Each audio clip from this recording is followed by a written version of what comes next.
2026 የዓለም ዋንጫ ሐሙስ ምሽት ሲጀምር የተሻሻሉ የሜዳ ላይ የጨዋታ ደንቦች አሉ። እነዚህን ደንቦች በደንብ ካላወቃችሁ በስተቀር የዘንድሮ ዓለም ዋንጫ ግራ መጋባት ውስጥ ሊከታችሁ ስለሚችል እንደው ዋና ዋናዎቹን ማወቅ ጠቃሚ ነው።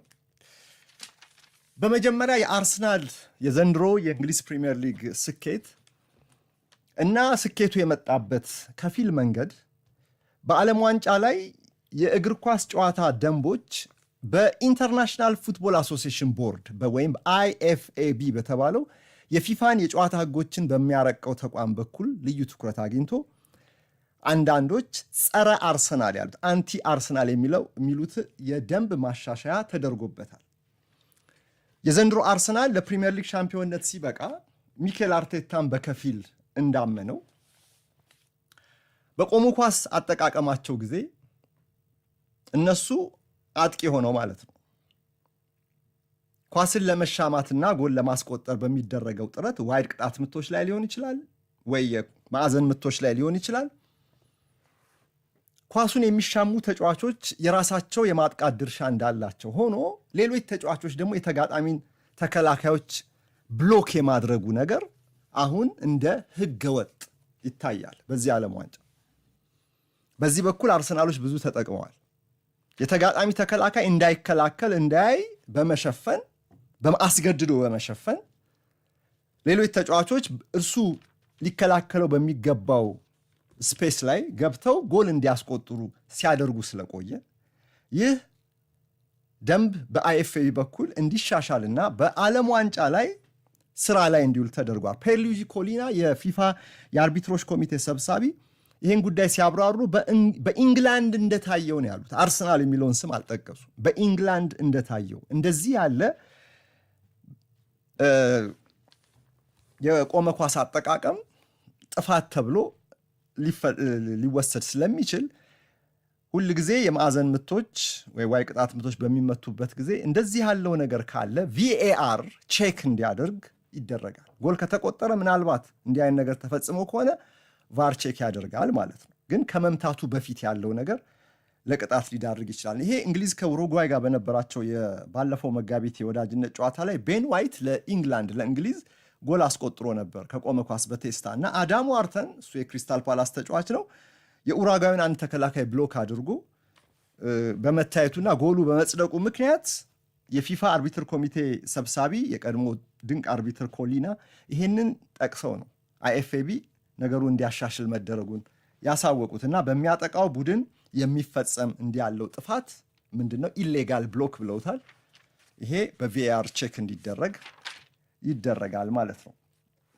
የዳኛን ውሳኔ በመቃወም ከሜዳ ውጪ ተጫዋቾች እንዲወጡ የዳኛን ውሳኔ በመቃወም ከሜዳ ውጪ ሉጣ ያለ ተጫዋች ቀይ ካርድ ይሰጠዋል። ወይም ደግሞ አሰልጣኞች ተጫዋቾቻቸው በአርቢትሩ ውሳኔ ምክንያት ወይም በሌላም ባለመስማማት ከሜዳ ውጡ ብሎ ሲያበረታቱ ከተገኘ ለእነርሱም አሰልጣኞቹም ቀይ ካርድ እንዲሰጥ በዓለም ዋንጫ ላይ ታዟል። ይሄ እንግዲህ የአፍሪካ ዋንጫ ፍጻሜ ላይ የታየውን ያንን ትርምስ ለመከላከል IFAB እና ፊፋ የወሰኑት ውሳኔ ነው። ሁለተኛ ቢጫ ካርድ የሚያሰጡ ጥፋቶች በVAR ቼክ እንዲደረጉ ተወስኗል። በፊት ቀይ ካርድ ቀጥተኛ ቀይ ካርዶች ብቻ ነበር። ሁለተኛ ቢጫ ካርድ የሚያሰጡ ለቀይ ካርድ የሚዳርጉ ስለሆነ እነዚህም አጋጣሚዎች በቫር እንዲታዩ በዚህ ዓለም ዋንጫ ላይ ተደርጓል። በስህተት የተሰጡ የማዕዘን ምቶችም እንዲሁ በቫር ቼክ ይደረጋሉ። በስህተት የተሰጡ የማዕዘን ምቶች ካሉ አከራካሪ ከሆኑ እንደ በፊቱ ፕሮቶኮሉ የቫር ፕሮቶኮል የማዕዘን ምትን አይመለከትም ብሎ ከነስህተቱ ማለፍ የለም። በዚህ ዓለም ዋንጫ የማዕዘን ምት የተሰጠው ምናልባት አርቢትሩ ሜዳ ላይ ባለው ኦንፊልድ ዲሲዥን በሜዳ ላይ ውሳኔው እንደው የመጨረሻ ኳሱን የነካውን ሰው ማንነት አምታቶት ከሆነ ቫር ይረዳዋል ማለት ነው። በቫር ቼክ ተደርጎ ይወሰናል። ምክንያቱም የማዕዘን ምቶች በፕሪሚየር ሊግ በዓለማችን ትልቁ ሊግ ላይ እንዳየነው አሁን የጎል ምንጮች ሆነዋል እና በስህተት ምክንያት በተሰጠ የማዕዘን ምት ጎሎች እንዲቆጠሩ ደግሞ የእግር ኳሱ አስተዳዳሪዎች መፍቀድ የለባቸውም። በፊት የማዕዘን ምት የማዕዘን ምት በቃ አሁን እኮ የማዕዘን ምት አንዳንዴ ከፍጹም ቅጣት ምት ጋር የተቀራረበ ሁሉ ተጽዕኖ እንዳለው እየተመለከትን ነው በአንዳንድ አጋጣሚዎች ላይ እና ይሄ እንግሊዝ ፕሪሚየር ሊግ በተለይ አርሰናል ሻምፒዮን የሆነበት በዚህ ሲዝን ላይ የታየ ስለሆነ በዓለም ዋንጫ ላይ መሰል ስህተቶች እንዳይፈጸሙ የማዕዘን ምቶች ለሚገባቸው ብቻ ሊሰጡ ይገባል በሚል ቪኤአር ቼክ እንዲያደርግ ተወስኗል። በሜዳ ላይ የሕክምና ድጋፍ የሚደረግለት ተጫዋች ቢያንስ ለ1 ደቂቃ ከሜዳ ውጭ ወጥቶ ከዛ ተመልሶ መግባት እንዳለበት ተደንግጓል። እዚህ ጋር ሜዳ ላይ ይሄ ይደረጋል፣ ግን 1 ደቂቃ ግን መቆየት አለበት። ቢያንስ 1 ደቂቃ ግን ግብ ጠባቂዎችን ይሄ አይጨምርም።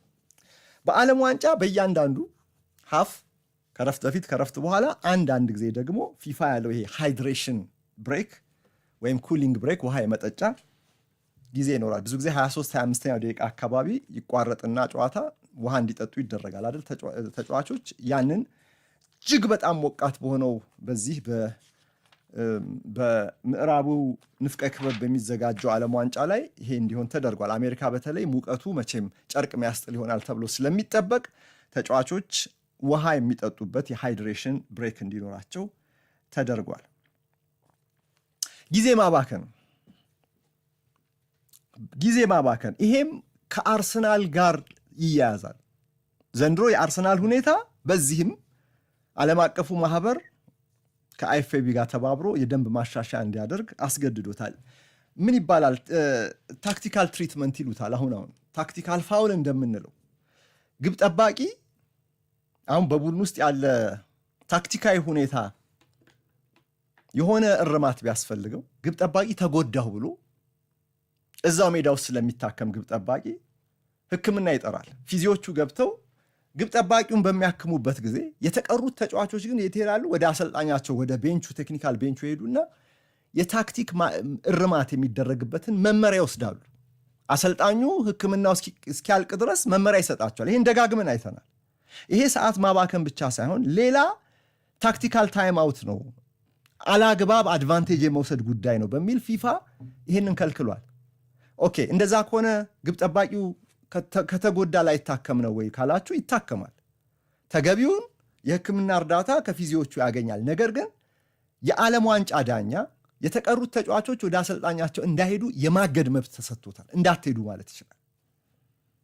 ግብ ጠባቂው ይታከማል፣ ተጫዋቾቹ እዛው ሜዳ ውስጥ ነው የሚቆዩት። ወደ ሜዳው ዳር ላይ ሄደው ከአሰልጣኛቸው ጋር ታክቲካል መመሪያ መቀበል አይችሉም። አርቢትሩ ይሄ እንዳይደረግ የማገድ ስልጣን አሁን ከተሻሻለው ደንብ አግኝቷል ማለት ነው። ተጫዋች በሚቀየርበት ጊዜ የሰዓት ማባከን እንዳይኖር አንድ ተጫዋች በ10 ሰከንድ ውስጥ ሜዳውን እንዲለቅ ይደረጋል። የግዴታ ከዛኛው ሜዳ ጫፍ ወደዚህኛው ወደ አሰልጣኙ እና ተጫዋቾች ቤንቹ ወደሚገኝበት የሜዳ ጫፍ ላይ እስኪመጣ ድረስ መጠበቅ የለበትም። የቅያሪ ምልክት ከተሰጠው በአቅራቢያው በቅርበት በሚገኝ የሜዳ ጫፍ በኩል የመውጣት ግዴታ አለበት። እዛኛው ጫፍ ላይ ከሆነ በዛኛው ጫፍ ይወጣል። ቅርበት ወዳለው ተች ላይን ሄዶ ይወጣል ማለት ነው። አለበለዚያ ይሄም ሊቀጣ ይችላል፣ ጥፋት ሊባል ይችላል። እና እነዚህ እና የመሳሰሉ ሌሎችም አሉ። እነዚህ ነገሮች ሲፈጸሙ ካያችሁ ህጋዊ ናቸው።